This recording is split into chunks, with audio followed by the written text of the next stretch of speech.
Hi, welcome everyone. Thanks for subscribing, guys. I love you all. Thanks for connecting.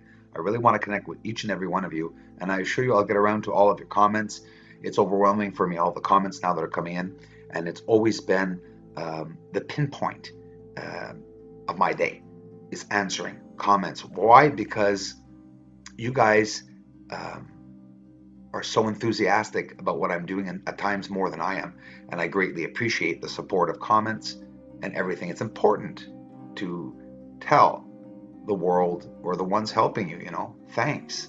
Really is important today. Open a door for someone. Tell someone thank you. Tell someone you love them. So, try on a positive note. This is what I'm trying to do, is to send some positivity out there.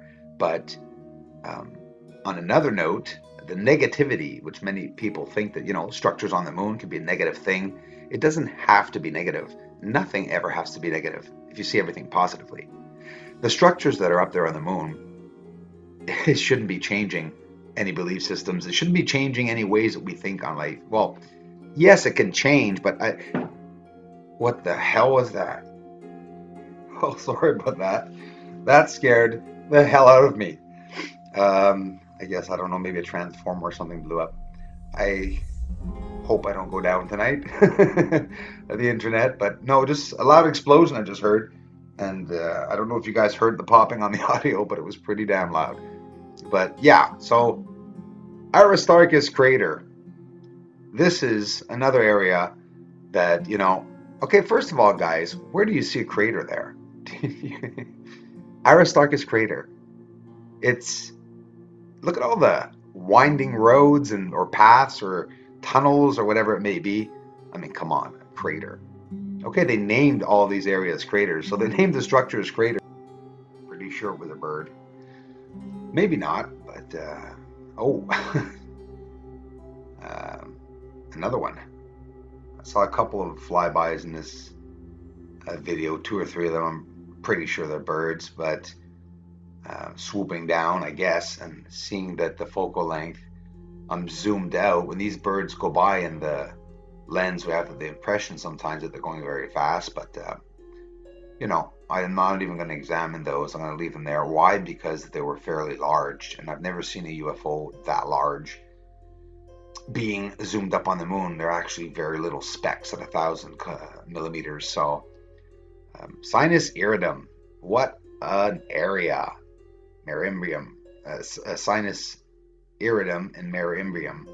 You could see the apple bite. It just looks like a symmetrical cutout area, and it's what it is. And what's with the pipe now? I didn't even notice the pipe in sinus iridum, that it was that prominent. Oh, there's another bird, I think, because again, it was pretty big. And I've never seen a UFO that size, not zoomed out at this distance. We're not zoomed out that far. We're only zoomed out at about, I'd say about 250 millimeters right now. So I highly doubt that we would see a UFO any bigger than a speck. We do see them. They look like little watermelon seeds as they go by, and they're very small, seen in my telescope from where I am. At one point, I'll be in a lot closer and get them.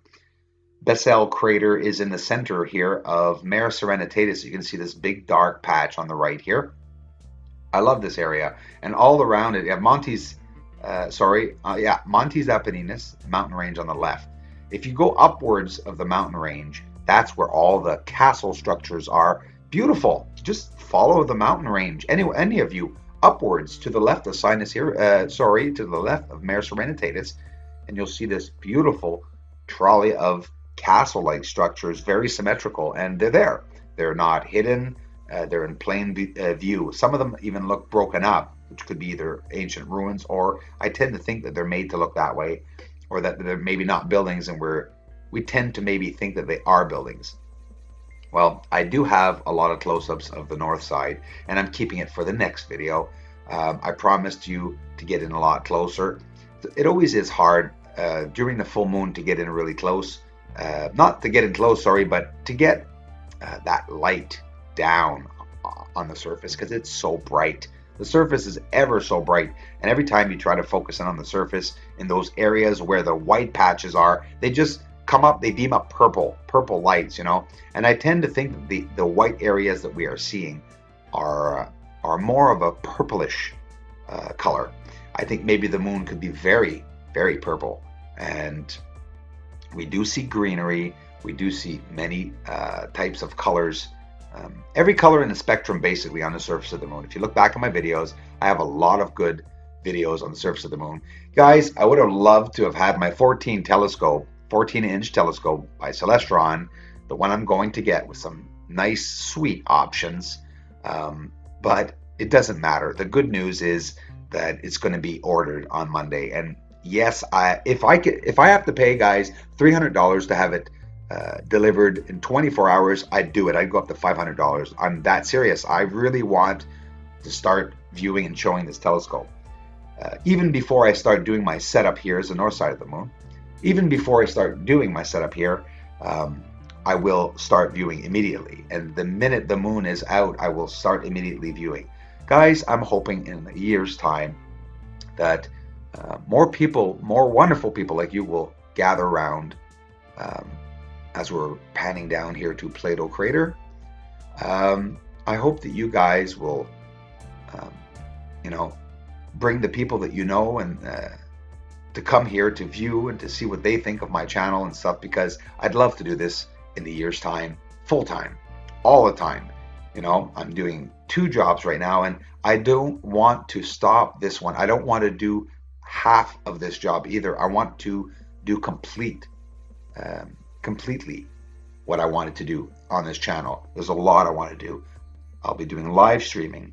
I'll be doing live streaming on the moon. It's that I don't know exactly all of the functions on how to do the live streaming, and I don't want to, live stream for nothing and sort of screw up. But hey, I promise you, I'm looking on it. I'm in Creator Studio School, guys. I'm on YouTube, and I'm learning how to do things properly. Got a lot of great channels out there, that have been going. You hear of PewDiePie all the time, Roman Atwood. These are popular figures on YouTube that make millions of dollars every year. And, they live stream and they have a community. Guys, what do you think of this? Beautiful pipes. Do you, rewind this, take a look at it, and look to see how they're crossing over one another. They're elevated, what looks like they are elevated off the surface. So I really don't think they are lines of ejecta. And I'm really not mad at NASA and everyone for saying that, because I tend to think maybe they're protecting this world. I don't know. There's something about it, but it's only normal that we, the people, will get curious, right? And want to know what's up there. We're seeing it ourselves with our own tools, and I'm doing my own editing, and a lot of other people are too. And there's standard ways of editing in space, but there are also unorthodox ways, like I am doing. But they're only unorthodox because people aren't familiar with them. But in reality, the goal is to do the same thing, is to bring out detail in the surface, to bring out the surface structures more. So it's not manipulating it, because,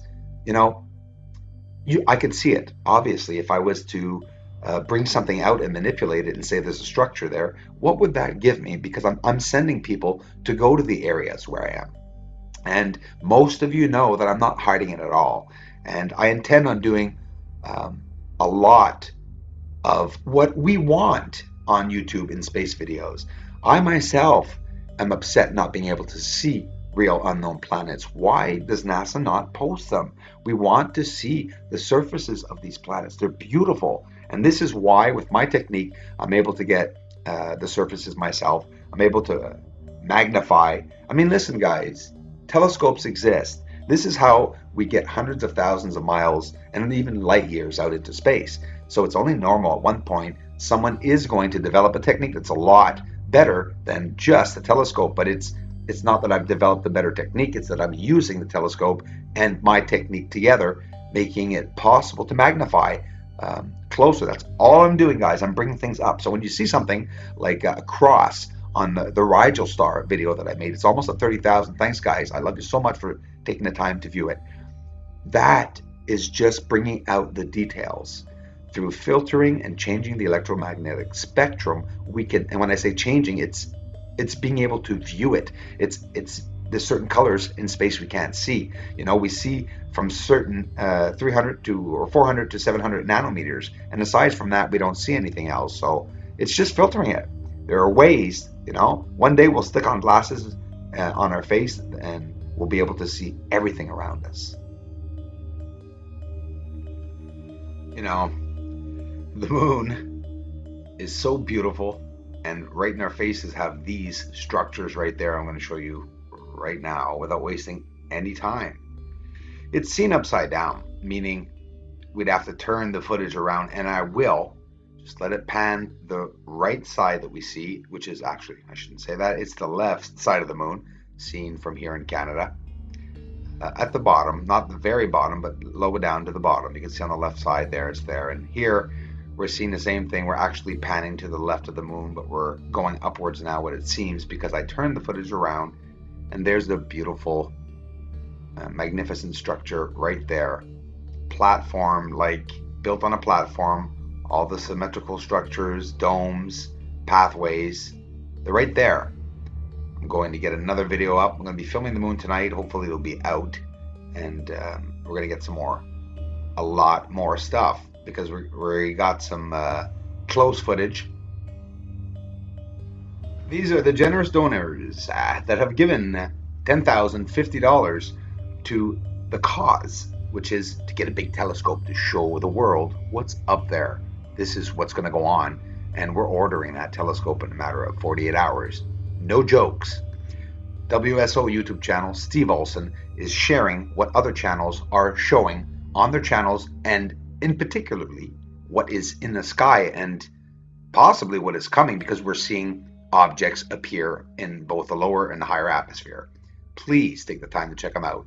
I owe another special thank you. When somebody helps you, you must always help them back. And of course, it's a great pleasure for me to tell you all that Alien Hunter YouTube channel is a personal friend of mine. He does great stuff with NASA photos. I assure you, he'll take you on a trip in them. Please take the time to look at his channel. Alien Hunter, bro, thanks a lot today for warning me of the copyright infringement from that channel. I greatly appreciate it. Love from Canada, man.